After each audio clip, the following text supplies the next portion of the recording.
Hello, this is Dr. Mark Miravalle. I'm here in Holy Trinity Abbey in Ireland with Anne Lay Apostle.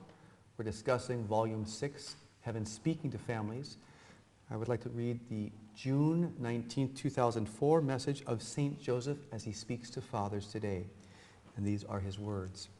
And I quote, "Dear men destined to serve God, please consider that your first duty is to your family. Indeed, caring for your wife and children is your sacred duty, and all of heaven will help you to make this your priority. God's love will flow through you into your home, and He, through you, will be the leader of your family. Do you want this to happen? Look closely at your home and family and determine if it is already this way. If it is, then all is well, and we will continue on. Heaven working closely with you to steer your family through difficult times. If this is not the case, then you must understand that there is work to be done in your life. Most men in today's world have a little work to do, so do not be discouraged if you see things that must be removed from your life. Be brave and steady, and you will come to know God's will for you. Dear man, you were created by God to serve during this time, and God needs your service. He is calling out to all of His children now and asking that souls put aside worldly desires in favor of heavenly desires. Come to the most perfect path to heaven, and do not leave this path again. Please, in a very short time, you will be so glad that you served. These times are not ordinary times, my dear friend. These are extraordinary times, and the greatest of heavenly help is available for God's servants. Do not be anxious by this, be grateful. Jesus is all good. If you but knew the depth of His compassion and love for you, there would be no need for any words at all. But souls in the world have been distracted, and the view to heaven has been all but obliterated by the darkness of sin. There is little joy on earth, and many souls wander in despair. You must not do that. You are a child of the kingdom, and you must walk in joy. I will show you the path to joy. As a man of God, you have the greatest of dignity as your right. That dignity comes from living a purposeful life in union with Jesus. When you seek His will, look no further than your family, and you will find your path to salvation. Join us, the army that seeks to wage war on darkness. We are brave and loyal to our King. Our King, Jesus Christ, gives us all that we require for this battle. He has a particular mission for you, but you must sit in silence and ask Him to reveal it to you. I, Joseph, am very close to the Savior. I will intercede for you to help you eradicate sin in your life and restore your heavenly role to its rightful level of holiness. Be at peace in everything, but do not hesitate to answer yes to God." And your comments.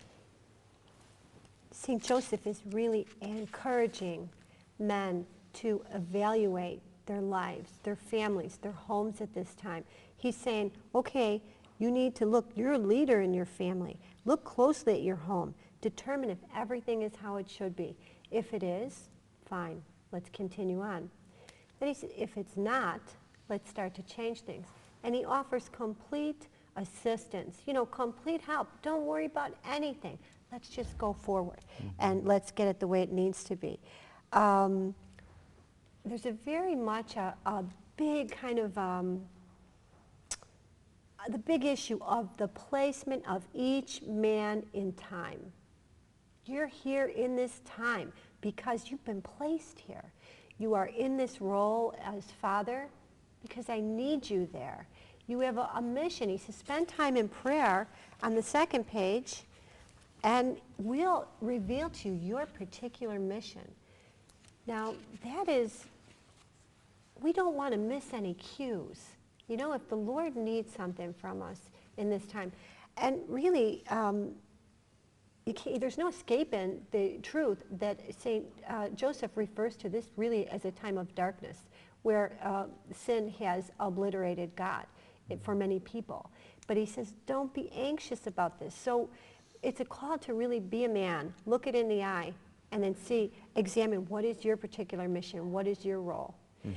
You know, I was thinking too about, I know a lot of situations where men are losing their jobs and women are not, because women's jobs, for whatever reason, the job that the wife is doing is still taking over, still necessary. And we spoke in an earlier message about, so maybe there's a man reversing roles. This is hard for a man. So, but great fruit is in the reversal of those roles. I knew a man who had to stay home for a year, and he said every husband should have to do a year with the kids at home. He said, because it really changes your whole perspective.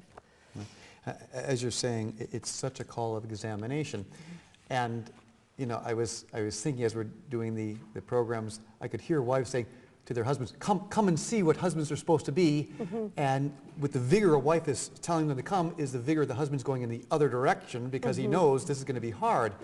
But St. Joseph says with such a peace, if you are a husband who needs to work on this, or a father, don't be surprised.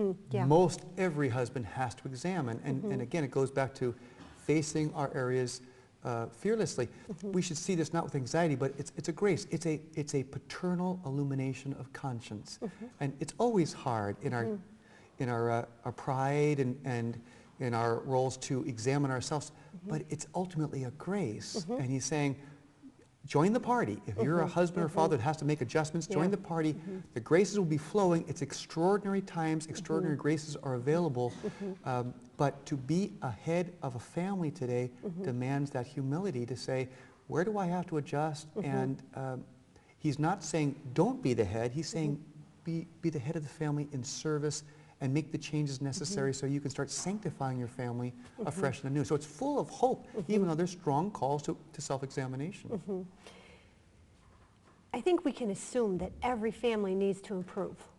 The holiest families I know, I mean, in our family, every 6 months, everything has to be examined because discipline gets lax. Well, didn't we make a rule about this? What happened to that rule? You know, every 6 months or so, and with the children, every 6 months or so, you need to tighten things up. And so this is a call for every family to do better.